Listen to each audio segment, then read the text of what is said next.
Now we're going to transition to talk about something that's super important to me. I don't know that we've talked about this. Actually, I don't think we have. We haven't talked about this on my podcast, but it's something that's being talked about quite a bit. In February of 2025, you went to Mexico for Ibogaine. What led you to that decision? I was in a really dark place. November, December 24, January.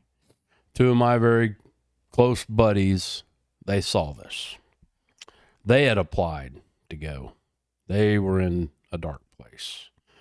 And, you know, both of them, we prayed about it, Christian men, Christian warriors, and they had contacted the people and says, hey, we need to get this guy in here ASAP. And at the time, it was a several-month waiting period. And I mean, it wasn't, next thing I knew, I was on a plane headed to San Diego to get picked up to go to Mexico and do this medicine. So that's how it all came about. It was just, it was all a God thing, man. Talk to me about what kind of research did you do? Tons. Before trying Ibogaine? Oh, tons, man. I researched and read and you know, the medicine it's I don't know if it's classified. Yeah, it's classified as a psychedelic. So Ibogaine is the most powerful psychedelic in the world. And, you know, all these plant-based medicines, God made them. They've been around for thousands and thousands of years. But people that aren't educated on or don't know, well, they're like, oh, it's LSD. Well, no, it's not LSD, man. It is not. And LSD is actually synthetic. Ibogaine is actually a ground up root that's grown in Africa. It's been around for 3,000 years, man. Yeah. So, and I always have to analyze. I'm very analytical. I'm data driven, and I want to know. I'm a skeptic, not a cynic. So, yeah, I read everything I could, and I talked to people. I'm like, well, who else has done this? You know, what's your experience? And on and on and on. And, you know, and everybody told me, they're like, man, God's with you the whole journey, dude. You'll talk to him. But post-medicine, I withdrew, dude, in my cave. And because I had to break this down, I had to analyze it and how it has affected my life. And it was life-changing. I don't have words to do it justice. I do not. Can you tell people a little bit, as much as you can make sense of, about, you know, your journey? Sure. Yeah, I'd love to. So in the beginning, and they told us that the medicine is going to crack your brain open and it's going to rewire it. I'm like, well, okay. And I'd read that. In the past, it had been used for alcoholism and opioid abuse. And they've been very, very successful with one treatment. I think it's over 88% of Ibogaine.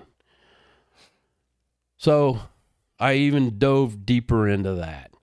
Now, we suffer TBI, traumatic brain injury, and I hate the word PTS. I've been spending 10 years, bro, into changing that thing. It needs to be PCS, post-combat stress. That's what we as warriors suffer from, especially in the special operations community or the SWAT guys or, you know, these firefighters in big cities that they have to detach, man, probably every day from what they see.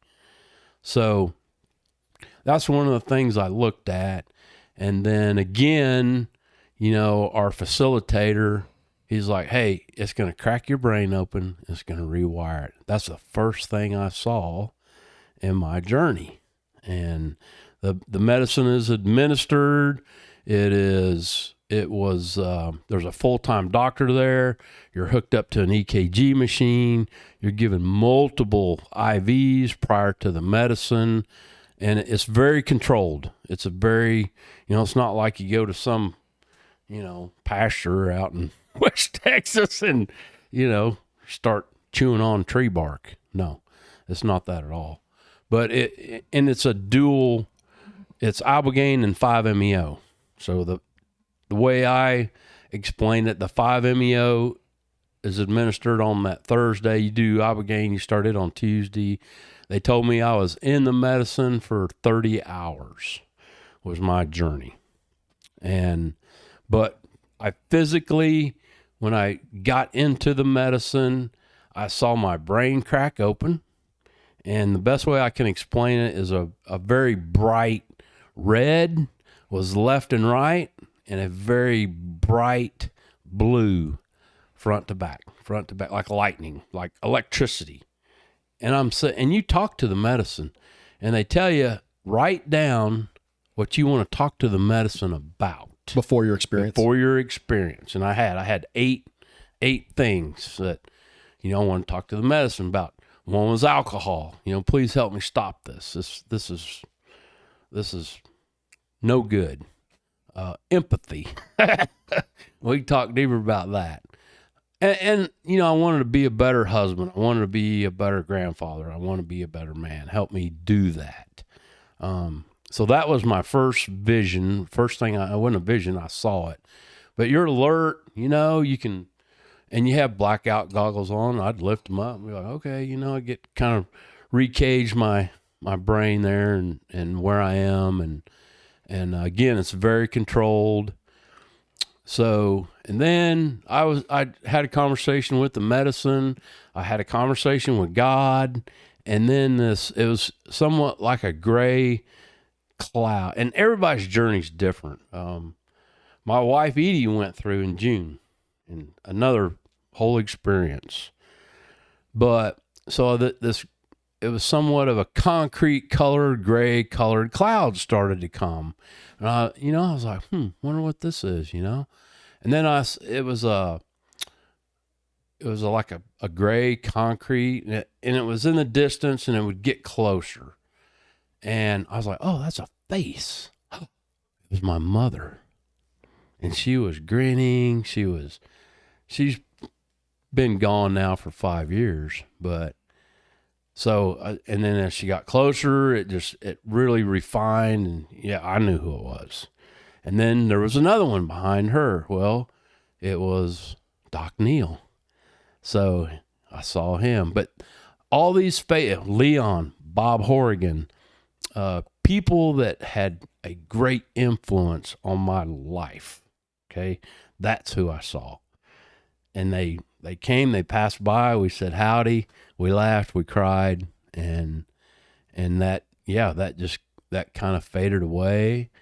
And gosh, I had discussion with and time is irrelevant, man. I didn't know how much time it was or where it went. And so then, so I'm looking, and I see that it's about this big in the distance, and I could see like I guess chartreuse, that's a green, like a real bright green, at a color at the top, and then a little bit at the bottom. This thing kept getting closer and closer, and then I could make out a head. No eyes, mouth, ears, just a head, and feet, green hands. And it got closer. And I was like I guess like a little 5-year-old kid, I was like, because I'm thinking, man, is this death? What is this thing? Because I couldn't quite make it out. I got closer. Man, it was dressed it was like a bronze, dark or light brownish colored armor. Okay. Neck to ankle. And it got closer, and I kept saying to myself, what is this, man? What are you trying to tell me? All right. And then I realized, okay, it's not bad. It scared the hell out of me in the beginning. And then it got closer, and he was holding a sword. And it was the most beautiful Damascus steel I'd ever seen, ever. I mean, it was just, I can't explain it. And he got closer, and then he stopped. I mean, like from here to the door. And I'm just looking, and I'm like, and he's just tapping his sword on the ground, tink, tink, tink, tink. And then I'm like, I don't get it, dude. Turned around and walked off. I was like, So now I started analyzing this, and I asked the medicine, what is this, man?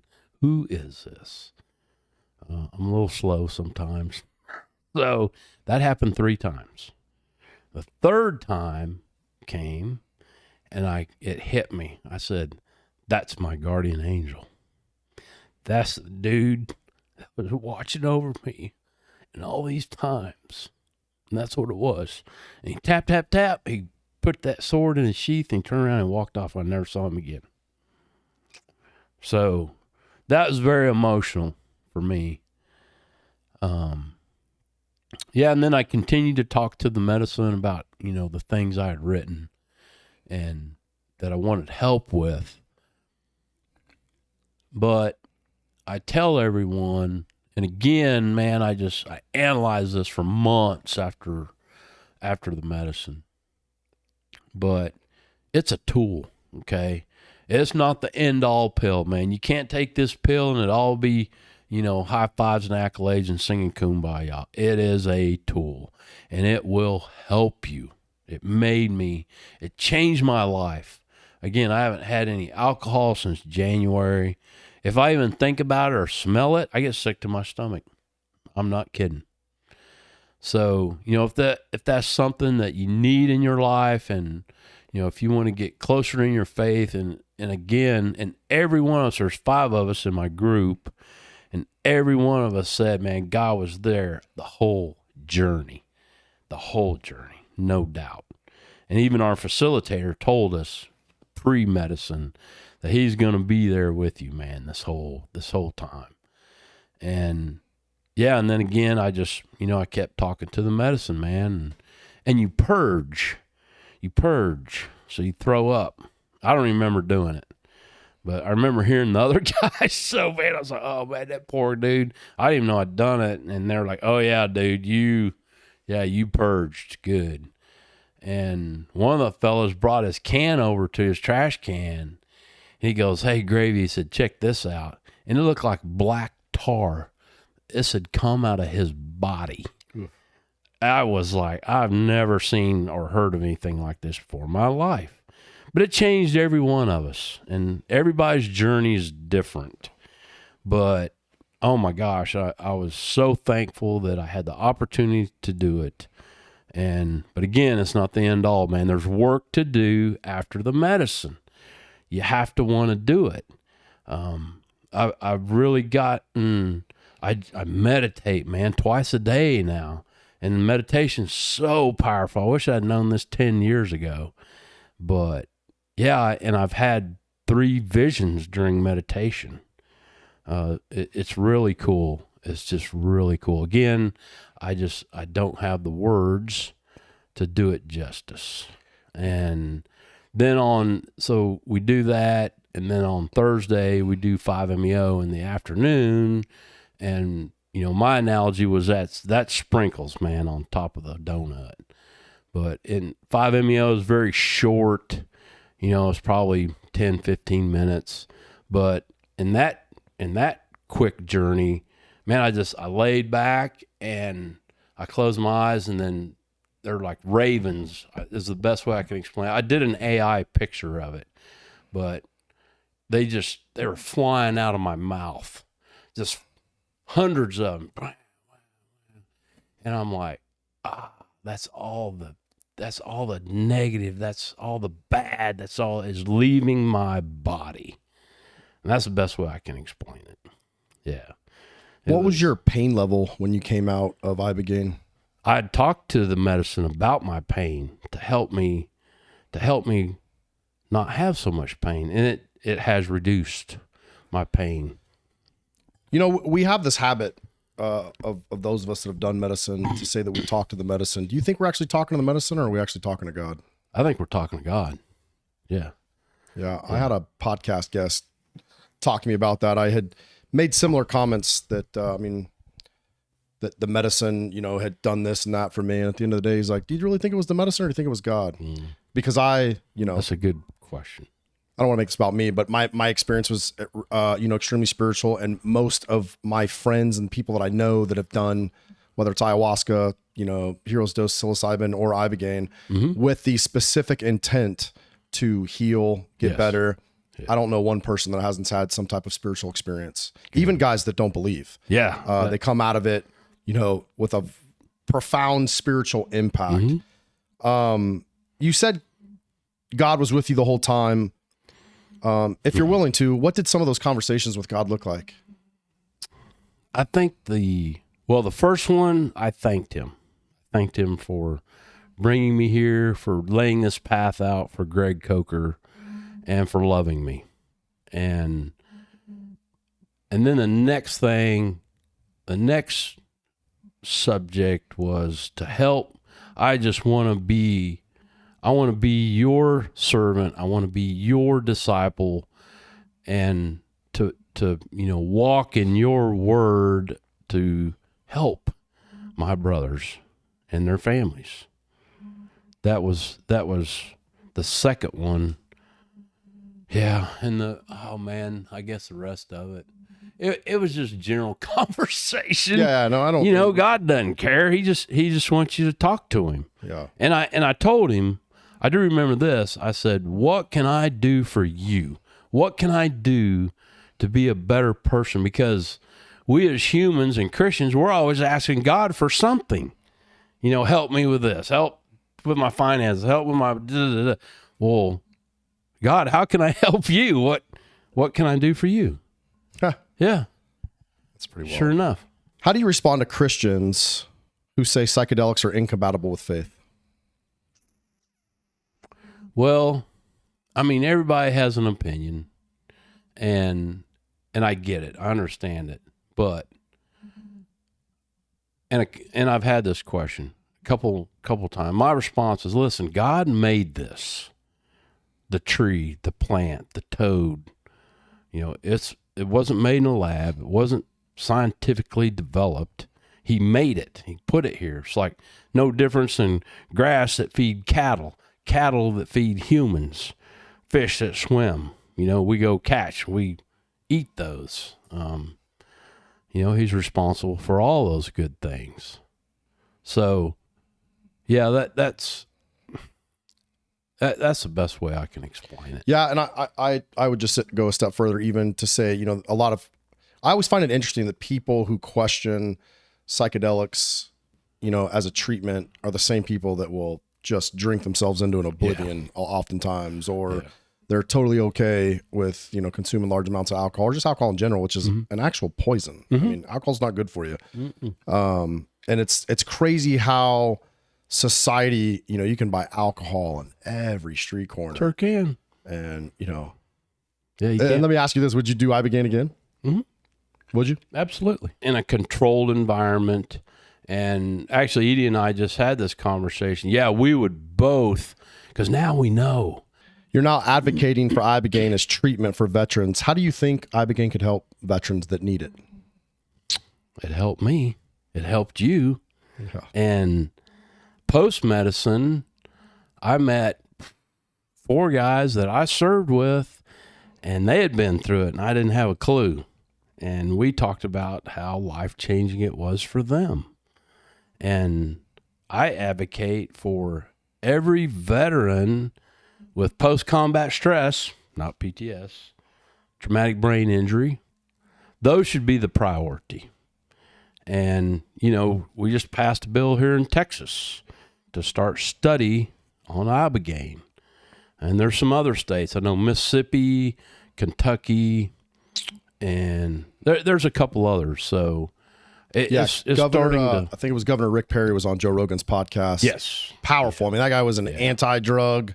Yes. Anti all of that. And then, now that guy is a huge advocate for Ibogaine. Because I think he, along with, several others in this movement, have really just seen the benefits, man. I mean, there's stories out there about drug addicts, dudes addicted to heroin and methamphetamines.